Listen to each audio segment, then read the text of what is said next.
Hello students, আমার চ্যানেলে তোমাদেরকে স্বাগত। শুরু করছি মাধ্যমিক 2027 পরীক্ষার্থীদের জন্য একটি ইতিহাসের ক্লাস।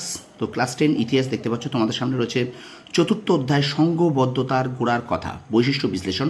তোমাদের থাম্বনেলে কিন্তু আমি লিখে দিচ্ছি, এটা কিন্তু এমসিকিউ ক্লাস, অর্থাৎ এমসিকিউর প্রথম পর্ব। তো প্রথম থেকে শেষ পর্যন্ত ভিডিওটা দেখবে, একটু কিন্তু স্কিপ করবে না, ঠিক আছে? তো চলো শুরু করে দিই ক্লাসটি।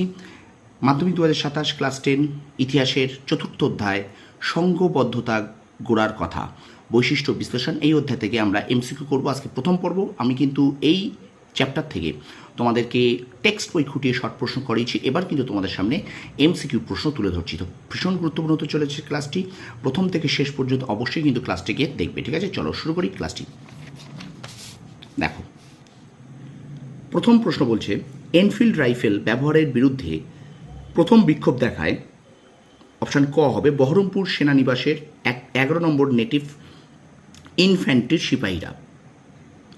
পরের প্রশ্ন, মঙ্গল পাণ্ডে বিদ্রোহ ঘোষণা করেন 1857 খ্রিস্টাব্দের 29 মার্চ। পরের প্রশ্ন, 1857 খ্রিস্টাব্দের মহাবিদ্রোহকে মুসলমানদের ষড়যন্ত্র বলেছেন জেনারেল আউটরাম। পরের প্রশ্ন, নিম্নলিখিতদের মধ্যে 1857 খ্রিস্টাব্দের বিদ্রোহকে সিপাহী বিদ্রোহ বলেননি কার্ল মার্কস। পরের প্রশ্ন, ব্রিটিশ পার্লামেন্টের কোন সদস্য 1857 খ্রিস্টাব্দের মহাবিদ্রোহকে জাতীয় বিদ্রোহ বলেছেন? উত্তর হবে ডিসরেলি। হাইলাইট করাগুলো এগুলো কিন্তু উত্তর, ঠিক আছে? প্রথম থেকে শেষ পর্যন্ত দেখবে ভিডিওটা। পরের প্রশ্ন দেখো, 1857 খ্রিস্টাব্দের মহাবিদ্রোহকে ভারতের প্রথম স্বাধীনতা যুদ্ধ বলেছিলেন বি.ডি. সাভারকার। পরের প্রশ্ন, মহাবিদ্রোহকে প্রথম জাতীয় বিদ্রোহ বলে অভিহিত করেছেন ডিসরেলি। একটু লাইক করবে স্টুডেন্টস, একটু লাইক কমেন্ট অবশ্যই করবে। পরের প্রশ্ন দেখো, সিপাহী বিদ্রোহের যে নেতার প্রকৃত নাম ধন্দুপন্ত ছিল তিনি হলেন নানা সাহেব।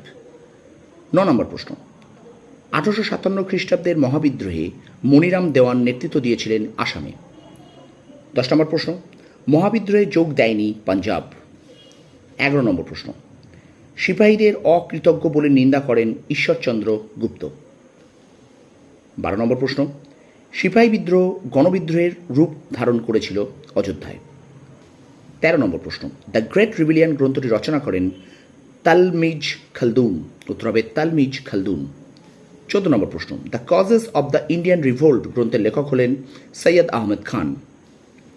15 নম্বর প্রশ্ন, মহারানীর ঘোষণাপত্রটি রচনা করেন ডার্বি।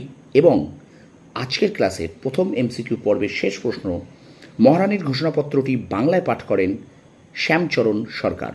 তো এই ছিল তোমাদের জন্য এমসিকিউ। প্রথম থেকে শেষ পর্যন্ত ভিডিওটা দেখো, আশা করি তোমাদের কিন্তু অবশ্যই ভালো লাগবে। আর প্রত্যেকটা প্রশ্ন কিন্তু ভীষণ ভীষণ গুরুত্বপূর্ণ। আমি বারবার বলে থাকি, শর্ট প্রশ্নের কিন্তু কোনো সাজেশন হয় না, শর্ট প্রশ্ন কেউ কিন্তু সাজেশন করে পড়বে না। টেক্সটটাকে খুঁটিয়ে পড়ো, আর অবশ্যই কিন্তু প্রচুর পরিমাণে শর্ট প্রশ্ন করে যাও। আর যারা আমার ক্লাসটাকে, আমার চ্যানেলটাকে ফলো করবে, প্রতিনিয়ত আমার ক্লাসগুলোকে দেখবে, তাদের আশা করি শর্ট প্রশ্নের কোনো রকম অসুবিধা হবে না, ঠিক আছে? তো ভিডিওটা ভালো লাগলে লাইক কমেন্ট শেয়ার অবশ্যই করবে। আর আমার চ্যানেল যারা নতুন আছে অবশ্যই চ্যানেলটা সাবস্ক্রাইব করো, পাশে থাকা বেল আইকনটি প্রেস করে রাখো। তোমরা সফল হও, তোমাদের সাফল্য কামনা করি। ধন্যবাদ।